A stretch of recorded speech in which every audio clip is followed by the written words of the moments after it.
Africains et africaines, je déclare et je dénonce et je condamne tous les actes qui sont en train de se faire en ce moment ici, en Libye, de vendre nos frères noirs comme esclaves. Et sans oublier, il y a beaucoup qui sont en train de mourir dans le désert de Sahara. Il y a beaucoup qui sont en train de mourir pour traverser la Méditerranée. Il y a beaucoup qui sont en train de mourir pour la traversée de Turquie en Grèce. Il y a beaucoup qui sont en train de mourir dans tout chemin. Les Africains, ils fuient la souffrance de leur pays. Et où sont nos dirigeants africains? Où sont les responsables de chaque pays africain? Où sont eux? Ils sont où? C'est honteux et honteux. J'étais en Italie, au bord de la Méditerranée. Ça c'est l'Italie. Ventimiglia pour nous les Français. Donc c'est la plage où se trouve, où il y a... C'est dommage pour nous les Africains si on parle pas, si on voit pas tout ça. Parfois il y a les corps de nos frères africains et africaines se trouvent sur cette bord des lacs, sur cette bord de l'océan, et il n'y a pas personne qui en parle, il n'y a pas personne qui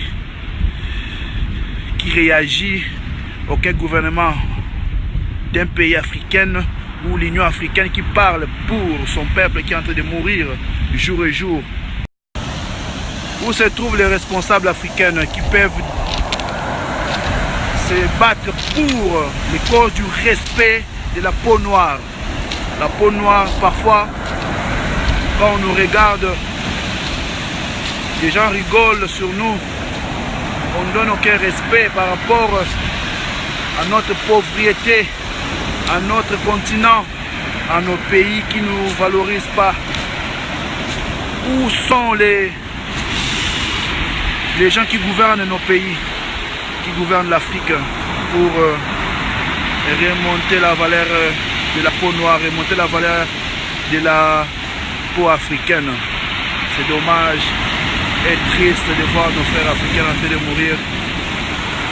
De la Méditerranée, j'ai senti une présence des esprits qui m'a révolté à faire une petite vidéo et je parlais au bord de la mer. Mais c'est triste pour nos dirigeants africains. Comment on peut stopper cette hémorragie-là qui est en train de ravager l'Afrique? Les jeunes africains, ce sont eux l'avenir de l'Afrique. Tant que les jeunes africains, ils sont en train de mourir dans les Méditerranéens, ils sont en train d'être vendus. Ils sont... Ce que je déclare est quoi? Africains et africaines, on puisse cesser de s'entretuer entre nous. Il y a un slogan qui dit les loups ne se mangent jamais. Mais pourquoi nous les macaques, nous sommes en train de se manger entre nous? Donc ça veut dire quoi? Que nous devons nous unir, que la richesse de tout pays africain doit être à l'intérêt de toute africaine. J'ai suivi Koffi Olomide, il vient de dire un sujet très très important.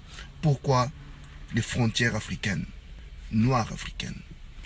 Des Arabes, ils se considèrent comme ils ne sont pas des Africains. On a déjà perdu une grande partie de l'Afrique avec une mélange, ce que vous voyez là. Je déclare quoi? Qu'on doit vraiment porter l'amour de l'Afrique. Au bord de la Méditerranée, moi j'avais prié, j'avais déclaré avec mes paroles que tous les esprits des morts africains qui sont morts au bord de la Méditerranée, que cet esprit-là puisse propager partout au monde, que ça puisse révolter à tous les Africains, que les Africains puissent prendre conscience et prendre, qu'ils soient responsables de leurs actes, qu'ils puissent se prendre en charge. C'est un problème très sérieux.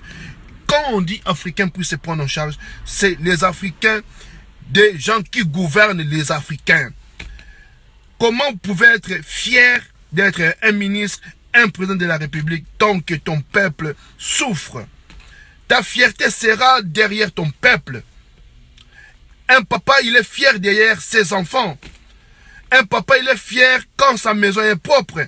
La maison des présidents, c'est ton pays. Ton pays doit...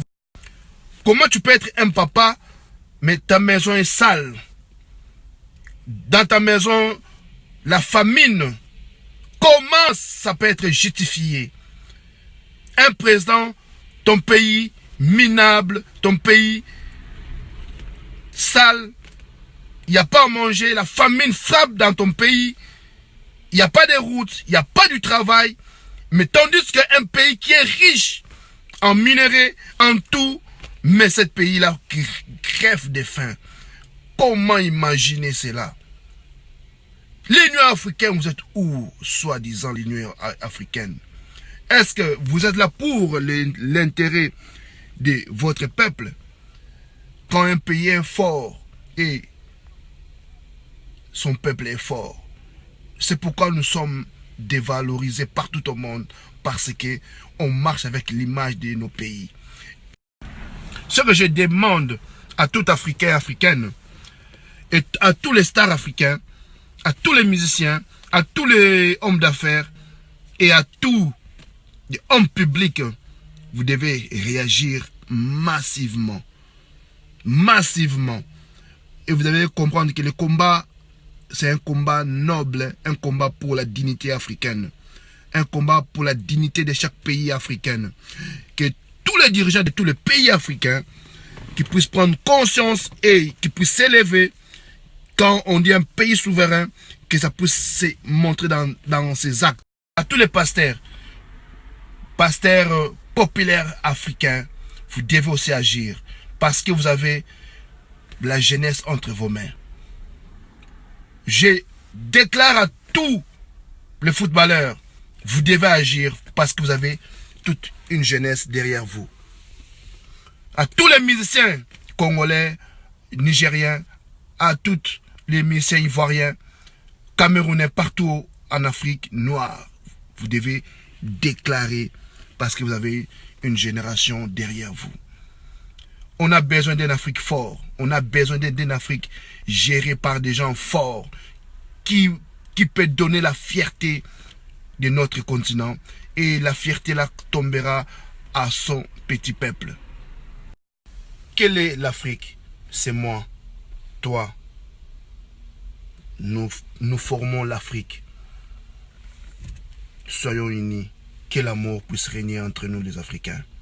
Jean Mouzenga vous supplie qu'on puisse s'aimer malgré nos différentes cultures, malgré nos différentes mentalités, malgré nos différentes coutumes. Nous sommes tous Africains. Aimez-nous les uns les autres. Que l'amour, que l'amour.